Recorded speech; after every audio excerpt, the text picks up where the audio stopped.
Pazite sad, ako ste ipak hrišćanin, ali ne živite baš na slavu Bogu, ipak vaš neke stvari lome, ruše, obaraju, vi trebate da osluškujete šta vam on govori. Možda robujete stvarima kojih niste svjesni. Pazite, postoje neke stvari koje su hronično problematične. Naprimjer, dvoličnost ili licemjerstvo. Vidite, to je teško za prepoznat. Ali ako isključiš malo sebe, ako kažeš Hriste, hoću s tobom se družiti, dotaknut će ti srce da imaš problem sa licemjerstvom. Tek tada možda spuštiš ruke da slomi on to u tebi. Brate, ili se zašto? A zašto je to važno? Zato što te to licemjerstvo drži u ropstvu. Ponašaš se u skladu sa licemjerstvom. Živiš u skladu sa tim. Odnosi s ljudima su ti u skladu sa tim, a možda i nisi svjestan. Možda čak i za sebe misliš da si dobar. Zato je važno da se hoda sa Hristom, da bi nam rekao da li ima nešto da nas čini robovima. Jer ako si hrišćan, imaš Hrista, ali nešto ne funkcioniše, nešto nisi zadovoljan. Brate ili sestro, nije problem u Evanđelju, nije problem u Hristu, nego ti on nešto govori, ali ti ne čuješ. 100%. Dobro, može, to je jedna stvar. Licemjerstvo je hronična bolest, ona glavna, najveća boljka hrišćana.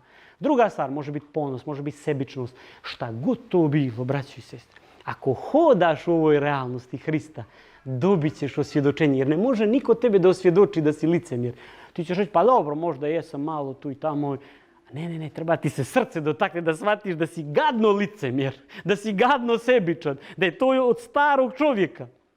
Znači, treba ti duh da ti kaže iznutra, jer što ti god ljudi kažu s polja, možeš da prihvatiš, ali ne moraš. Ali kad ti iznutra dođe osvjedočenje da si licemjer, tad šta treba da radiš? Kako da se slomi bolest neizlečiva, zvana licemjerstvo, sebičnost, ponos i tako dalje? Kako?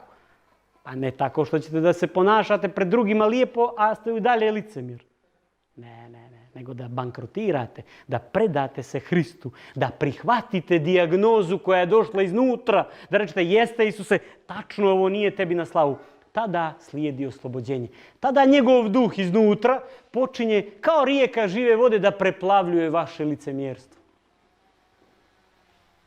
A ovo je realno, braći i sestre. Ovo je realno iskustvo. Ali ovo primijenite sa svim drugim stvarima sa kojima se suočavate. Ali dobro, to je jedno ono što vi vidite da ovaj problem. Ima stvari koje ne vidite, ali nešto vam ne ide u životu, nešto ne funkcioniše. Pa ne funkcioniše jer si rob nečega, samo ne znam sad čega. Svako treba sam sa sobom da vidi šta je. Ali ajde pušti malo Hristu u tebi, ali malo strpljenja. Nemoj odmah, evo pustio sam, pa posle 24 sata kažeš nije mi ništa rekao. Čekaj, polako malo, pusti malo vrijeme. Isus ima način, možda ti kaže i preko čovjeka, možda ti kaže tako što ćeš da pročitaš nešto, možda ti kaže tako što ćeš da dobiješ doživljaj iznutra. Kad te to pogodi, kad ti duh kaže, a znate kako duh govori? Kad vam Isus kaže da ste licemjer, on ne kaže kao što bi mi rekli. On kaže ovako, imaš problem malo sa licemjerstvom. A kad vam on kaže, znate kakva je to težina? Braće, i samo izađete iz kuće i kaže, Gospode, tačno je, ja sam licemjer, ali najveći na svijet, oslobodi me sad. Tada u tom trenutku dolazi oslobođenje. Jer kad priznate tu najgoru dijagnozu koja vas drži u ropstvu, od tog trenutka je više nemate. Kako? Kako sad? Poljubili ste pato za nešto što je vaš Bog bilo. Kako sad vi da budete takvi u buduće? Ne možete biti takvi. Vi ste sad da bježite od toga. Eto, to je taj život sa Hristom. To je to kad ste novo stvorenje. Znači, prirodno i spontano ispoljavate Hristove osobine, kad živite vjerom i hodate sa njim.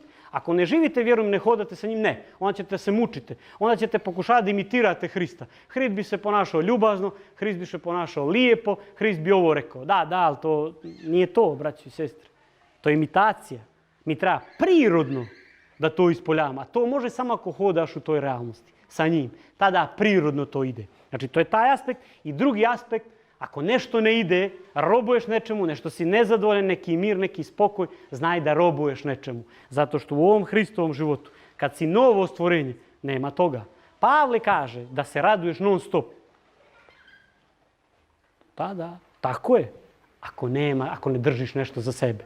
I sad neko može kaže, ja ne držim ništa. Ali imaš neko nezadovoljstvo, imaš neki problem, imaš ovo, imaš ono. Ajde malo sa Hristom, malo pusti ga. Evo Isuse, spreman sam da čujem da me pogodiš tamo gdje ne bi želio da me pogodiš.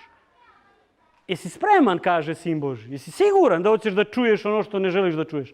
Jesam. Ali tada ide oslobođenje. I kad se oslobodite od toga, braći i sestre, to je ovaj pobjednički život, rođeni od Boga. To je hrišćanstvo, to je evanđelje.